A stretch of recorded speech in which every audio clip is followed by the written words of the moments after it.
Hello, good evening, good morning. This is Larry Podspinski on the subject of my encounter with schizophrenia since 1975. Uh, um, my book is In the Grip of Paranoid Schizophrenia. Uh,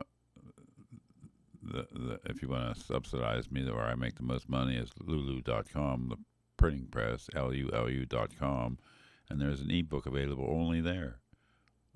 Don't know how, I haven't figured out how to finish it to make it ready, available through other channels, marketplaces. But although the book is available wherever you shop for books, but In the Grip of Paranoid Schizophrenia, third edition. The third edition, it took refined to describe how I was at one time, how psychotic I was from schizophrenia, and how I got well on uh, uh, the first generation medication that enabled me to function initially in Tampa and go to college for a few years and work and go to college, night school or whatever. And it was night school, yeah. And so then I had a problem with the medication. Ended up in the emergency room at Tampa General, I think it was, and they told me to stop taking Thorazine, and then that was it. I was like gone, man. Like for the next 20 or 30 years, however you count. Like nothing else worked quite the same that initially worked initially with the illness.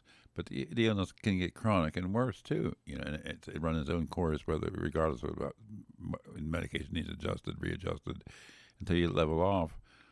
And I became very psychotic, as I wrote in the book. And if you read that and how I was or knew me at the time here in this small town, some people know how I was, but carried on and was psychotic. And there were government agency involvement with the paranoid type I had at the time as residual type now. It changes. They diagnose it differently now and treat it differently, look at it differently anyway. But antipsychotic medication is the only treatment for that, though. Or if you're going to stay out of hospitals, which I did, coming on 30 years is the last time I was in the hospital right now, and I haven't been back, and I'm not going back because I take my medication like I did tonight. Again, I never unceasingly. I made a commitment in court to do that to get out of all that trouble last time. That'll be 30 years ago soon. But so anyway, at that point, I was started on in 1994. I was able had to fight the hospital with a grievance, a panel hearing from the Department of Mental Health director and the hospital director, and I don't know who else was in there. It's a panel of three or four or five, I don't know, and me in front of them with my ombudsman, compassionate friend who was very alert to the law, and he represented me as an ombudsman advocate, and I was so they ruled I could have the risperidone, it's known as today the generic, and so then that made me like remarkably well in 48 hours. Is in another YouTube video, the 25th anniversary celebration with my name celebration and 25th anniversary with Susan Culbertson, social worker, MSW LISW S social worker who was the assistant director of social work at the hospital at the time, and she came here with her husband for my 25th anniversary 5 years ago and conducted an interview on video for a 25-minute interview corroborating everything in the book, the story and the fact that there was government involvement. And I came very close. The Secret Service file ended with a page where they were going to approach the federal prosecutor's office to prosecute me for calling the White House. But, this is before caller ID, I guess. It was everywhere. But, but they took the calls though. They didn't have to answer. It's before they had. This is when the days before they picked up. You dialed the number, they picked up the phone and answered. So anyway, it was crazy. The story is in that book, In the Grip of Paranoid Schizophrenia, third edition, of how crazy I was in those days from that illness. And then when I got on risperidone, how amazing it was. Like Susan pointed out in that video on my 25th anniversary of wellness. What was it like in that 48 hours to go through, from being psychotic to non-psychotic and in touch with naturally who I am myself again. I mean, or so I thought. And so anyway, I was fine though for the while. I mean, but I'd missed 20 years of my life, and it's not nice. It doesn't leave a pleasant taste in your heart and soul as you get older. To have spent the decade of your 20s and 30s growing up in and out of revolving door patient in state hospital, mental hospitals, kind of sucks royally. But have that past that you can't just walk away from alone anyway. Uh, so, anyways, that's just the way I am. I'm too complicated for anybody to put up with in a relationship, I guess. But so, anyways, we're talking about this is a year. So a year ago, 2 weeks ago, it was a year ago. I started on the Austedo for the tardive dyskinesia, but it wasn't started for tardive dyskinesia. We were starting it for the side effects I was saying come back of drooling and tremors or cramps in my fingers. So she tried me on that for that, and I wondered what it was doing, what kind of drug it was. So I looked it up and saw it was for tardive dyskinesia, and I said, "Well, amaze me." I mean, that was a permanent condition considered always, and we started me on the XR and titrated me up to 48 milligrams a day. It's the maximum dose. Two 24 milligram tablets every evening. But the problem with that was early on, getting up that high with dosage, 36 milligrams even, that it put me, I've been like my circadian rhythm for many years has been like 18 hours of sleep and like up to 28 hours or so awake, and then sleep again for a long 16 hours or whatever. So, and people who know me, or I could name 6 deceased people who write who used to come here and know me, that I would sleep those hours, and that was my schedule for 25 years or so. So, that sucks too. But, so the Austedo changed that though. It wasn't listed in any literature on it, but my circadian rhythm went to like when it got daylight, I woke up, and when it got dark, I was in bed on that straight XR extended release, 48 milligrams all at once in the evening with evening pills. So so the practitioner and I, she said, yeah, go ahead and try one 24 milligram XR in the morning, one in the evening, every 12 hours apart. Then. So that didn't work. Though. It was the same result. Got dark. I had to head to bed, and got daylight. I was opposite got daylight, which is normal, and I recognize that. But it goes against all. Since I was 19 years old and on my own in Tampa, I worked all week. But when it was the weekend, it was I was up all night or for 36 hours or whatever, and then back to work Monday morning again. So it was never a problem. But until later in life, like I said, the illness can get chronic, and then it gets worse. In other words, and there was no medication to work in those days, and so so on the risperidol, then I did well for 10 years, but then I got internet in 1998. This was 1995 when I got out of the hospital at the end of January, and had to go through court and commitment made to be promised, sworn to take the medication that finally works now is all I ever wanted, really. So so I think back and I see so many things that happened to me. I had to live through. I was fortunate to live through. I guess I could have died easily, but so but the medication enabled me to survive it without those kind of symptoms being part of my life since 1994 November when I got on the newer medication, the risperidone, and then so I got out of that, and after 10 years on the risperidone, I got internet. Then when it went high speed, about year 2000, I was able to research schizophrenia to understand it better, and typing into the keyboard, computer, and and all my wildest dream is an interest, I mean, my furthest out interest I was able to study when I was internet went high speed, and I spend my time alone doing that, so I have over for 20 some year period now, so. Anyway, what was so early on, I saw a paper about the characteristics of novel antipsychotics, meaning second generation, and it listed risperidol was causing a suppression in verbal fluency. Okay, so that's why I felt like kind of like stupefied, but I didn't know how. Couldn't think fast enough verbally in my head.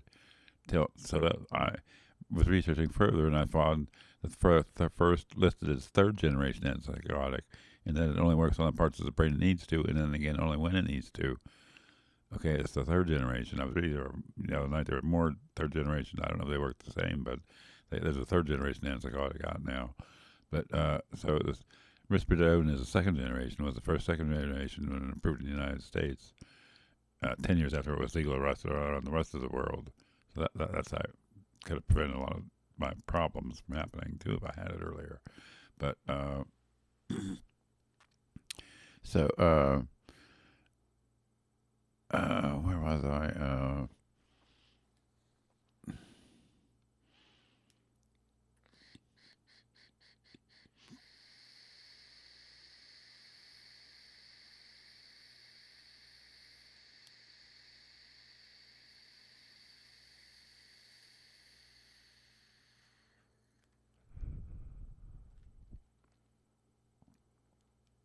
So nicotine helps in this schizophrenia too. I've documented that in the book and chronicled what the study said and how that works in the brain to help focus and memory and schizophrenia. It's not Alzheimer's or dementia. It's known documented deficits of memory and schizophrenia. So nicotine, non-time release nicotine is known to help.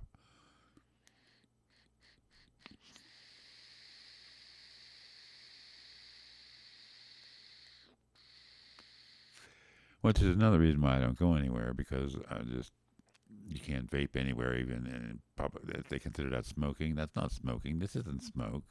I quit smoking 15 years ago, or I'd be dead. There's a big difference if you smoke something and vape something. The thing about vaping, I said in the last video, this is this is the second time I'm doing this video. The thing about vaping is the ingredient 100% vegetable glycerin and nicotine is for a vapor medium, the vegetable glycerin, 100% you can get. It's the when you put the other ingredient, propylene glycol, PG and VG, vegetable glycerin and propylene glycol. Propylene glycol is radiator fluid. I bought some during the COVID outage when it wasn't available locally, mail order, and it tasted like radiator fluid. Flashed me back to when I was 20 years old and siphoned my radiator. I got a drop on my lips and taste you'll never forget. Some taste, like that, rare occasionally. If you've been through that, you know what I mean. But so that was poison, the PG ingredient, but I use 100% VG and I'm fine. Okay, my lungs are good. I had my 65 age mandatory Medicare lung X-ray or whatever, just scan of whatever kind they did, because if you're a 20 or year or more smoker, so I had no nodules, so that was perfect score on that test. I quit smoking in enough time, so. But anyway, but I still use vaping cigarettes sometimes, but wasn't for my cognition.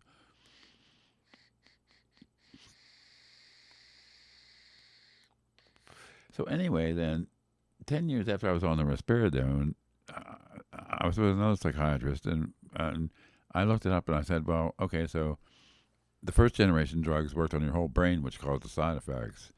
The second generation drugs worked only on the parts of the brain they need to, but they didn't have as many side effects. But the third generation worked on parts of the brain only where it needs to and when it needs to, in addition. So that was presented to my psychiatrist and MD, and she said, well, it makes a good sense. We'll try it. So we tried me on the lowest dose of aripiprazole, a brand name Abilify, and so we were impressed with that. So we went up to the next dosage of 10 milligrams, and we decided to leave it there. And it's been there for 20 years. But okay, so these drugs covered up the further tardive dyskinesia I had, because they cover up the damage they do as they do more. But the second generation does it, and third generation less than. The first generation was notorious for that. In one place I even read they didn't even like to use those. Doctors who know about all this. The first generation antipsychotics, newer leptics, they were called. they're not even in use in modern, up to state of the art psychiatric places, uh, because they cause this tardive dyskinesia damage, and the drug for it's not cheap. Uh, but so one thing I was talking about the year being on the tardive dyskinesia drug, Austedo, and so at 48 milligrams, my hands were rock steady, but on the XR. But when we went to the IR, when we went to the every 12 hours on the XR, the overall level of my system was lower because I shook more than I do now. But on the IR, that improved greatly. But then, in the course of all this, I studied on Google Scholar Search medical journals for this kind of information. I came across a total of like 4 or 5 or so different tardive movement disorders, like tardive dyskinesia, which is the first one discovered about as a can happen. It can happen. Doesn't mean it will, as a consequence of antipsychotic drug use all your lifetime over. And your 60s at my age. Since age 17, can cause you severe problems. Besides tardive dyskinesia, which there's a treatment for now. I'm glad to find that, because it was very impressive. I documented videos starting a year ago how it was taking effect and improving my muscle tone and ability to build muscles. But my back spine is we're trying to get to view the X-rays now that we can't even view because they were taking on another hospital systems machine, and so many conflicts in the medical system. So many doctors who don't care just about their self and my own portfolio at the end of the day. Just not a thing about the patients. But a lot of doctors are compassionate and understanding and empathetic and intellectually will engage with me, but some won't. And we don't. Don't get a good review either. But anyway, so the tardive dyskinesia drug. So there's tardive movement disorders, man. Like the tardive dystonia causes back scoliosis or curvature, which is why my one left shoulder always appears lower, because my curve is to the left. So that my left shoulder appears lower because my back curvature caused. This has been traced by antipsychotic drugs, because they told me when I did diagnose my scoliosis when I was age 60 that was turning 60, and they said I should have had it as a kid. And I can name different examples of how I didn't. Even when I moved 20 years before, it began 20 years ago, my back problems, and that was corresponding with when the aripiprazole was added to the risperidone. And that fits the one profile I read about in medical journals exactly for causing scoliosis. So,